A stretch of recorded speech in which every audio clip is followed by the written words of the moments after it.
BJP അധ്യക്ഷ സ്ഥാനത്ത് നിന്ന് കെ സുരേന്ദ്രനെ ഉടൻ മാറ്റില്ല. നേതൃമാറ്റത്തിൽ തിടുക്കത്തിൽ തീരുമാനം വേണ്ട എന്ന നിലപാടിലാണ് കേന്ദ്ര നേതൃത്വം. വിമത നീക്കമാണ് പാലക്കാട്ടെ പരാജയ കാരണമെന്ന് കെ സുരേന്ദ്രൻ കേന്ദ്ര നേതൃത്വത്തെ അറിയിച്ചു. അച്ചടക്ക നടപടി ഉണ്ടാകുമെന്ന ഭീഷണിക്ക് വഴങ്ങേണ്ട എന്ന നിലപാടിലാണ് പാലക്കാട്ടെ പ്രാദേശിക നേതാക്കൾ. ഇതോടെ ബിജെപിയിലുണ്ടായ പൊട്ടിത്തെറി ഉടനൊന്നും കെട്ടടങ്ങില്ല. വൈകുന്നേരത്തോടുകൂടി ദില്ലിയിൽ തിരക്കിട്ട കൂടിയാലോചനകൾ. സംസ്ഥാന നേതൃമാറ്റം ഇന്ന് തന്നെ ഉണ്ടായേക്കും. അധ്യക്ഷ പദവിയിലേക്ക് വി മുരളീധരൻ റെഡിയായി കഴിഞ്ഞു. ശോഭാ സുരേന്ദ്രൻ ആഞ്ഞടിച്ചു. കൃഷ്ണദാസും MT രമേശും സന്ദർഭം നോക്കി ആഞ്ഞടിച്ചു. നിങ്ങൾക്ക് വേറെ ജോലിയൊന്നുമില്ല, രാവിലെ തന്നെ വേറെ. കേന്ദ്ര നേതൃത്വം ഉടൻ കൈവിടില്ലെന്ന ആത്മവിശ്വാസമാണ് കെ സുരേന്ദ്രന്റെ ഈ വാക്കുകളിൽ. ബിജെപിയിൽ ഉൾപാർട്ടിപ്പോര് രൂക്ഷമാണെങ്കിലും ഉടൻ കെ സുരേന്ദ്രനെ നീക്കേണ്ടതില്ല എന്ന നിലപാടിലാണ് കേന്ദ്ര നേതൃത്വം. അംഗത്വ വിതരണത്തിന് ശേഷം സംഘടനാ തെരഞ്ഞെടുപ്പിലേക്ക് കടക്കുകയാണ് ബിജെപി. ഈ ഘട്ടത്തിൽ നേതൃമാറ്റം ഗുണം ചെയ്യില്ല. ഫെബ്രുവരി അവസാനമോ മാർച്ചിലോ പുതിയ അധ്യക്ഷനെത്തും. സുരേന്ദ്രനെതിരെ വീണുകിട്ടിയ ആയുധം കരുതലോടെ ഉപയോഗിക്കുകയാണ് എതിർചേരി. അല്ലല്ല, നോക്കൂ, ഇങ്ങനെ കുത്തിത്തിരിപ്പ് ചോദ്യങ്ങളൊന്നും പച്ചപിടിക്കാൻ പോകുന്നില്ല. പുറമേക്ക് ശക്തമായ നീക്കത്തിനില്ലെന്ന് തോന്നിപ്പിക്കുന്നുണ്ടെങ്കിലും ശോഭാ സുരേന്ദ്രൻ പക്ഷം കെ സുരേന്ദ്രനെതിരെ കടുത്ത നീക്കങ്ങൾ ആരംഭിച്ചു.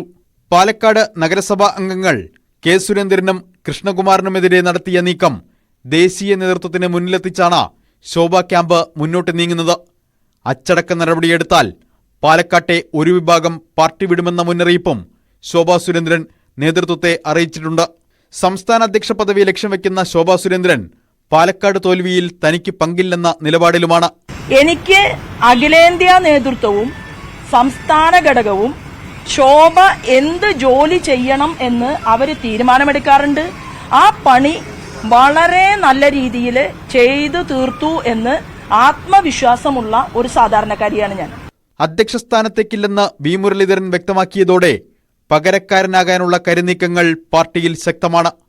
PK കൃഷ്ണദാസ്, MT രമേശ് അടക്കമുള്ളവരുടെ പേരുകളും ഉൾപാർട്ടി ചർച്ചകളിൽ സജീവം. News desk, News 18. പാലക്കാട്ടെ ഉപതെരഞ്ഞെടുപ്പ് പരാജയം ചർച്ച ചെയ്യാൻ ഡിസംബർ 7-8 തീയതികളിൽ കൊച്ചിയിൽ യോഗം ചേരുമെന്ന് ബിജെപി സംസ്ഥാന അധ്യക്ഷൻ കെ സുരേന്ദ്രൻ.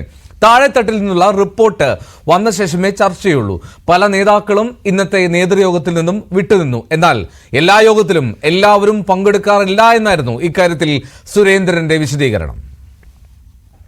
ഉപതെരഞ്ഞെടുപ്പുമായി ബന്ധപ്പെട്ട വിഷയങ്ങൾ ഇന്ന് ചർച്ച ചെയ്തില്ല. കാരണം ഉപതെരഞ്ഞെടുപ്പുകൾ നടന്ന മണ്ഡലങ്ങളിൽ നിന്ന് റിപ്പോർട്ടുകൾ നമുക്കിതുവരെ ലഭിച്ചിട്ടില്ല. 7-8 തീയതികളിൽ ചേരുന്ന സംസ്ഥാന നേതൃയോഗം പ്രഭാരി ശ്രീ പ്രകാശ് ജാവ്ദേക്കറുടെയും സഹപ്രഭാരി ശ്രീമതി അപരാജിത സാരംഗിയും ആ യോഗത്തിൽ പങ്കെടുക്കുന്നുണ്ട്. അന്ന് വിശദമായിട്ട് ജില്ലകൾ സമർപ്പിക്കുന്ന റിപ്പോർട്ട് പരിശോധിച്ച് ചർച്ചയ്ക്കെടുക്കും.